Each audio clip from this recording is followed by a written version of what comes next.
Etika batuk dan bersin. Yang pertama ada cara batuk yang salah. Jika ada teman Anda yang batuk seperti ini salah ya, tidak baik. Untuk batuk yang benar itu caranya seperti ini ya, menutup mulut dengan siku tangan bagian dalam. Yang kedua, bersin yang salah. Jika ada temanmu yang bersinnya seperti ini, jangan ditiru ya, karena ini cara yang salah.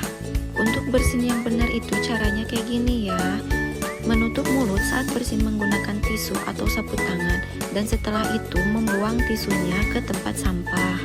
Jika ada temanmu yang batuk bersin di depan kamu, itu salah ya.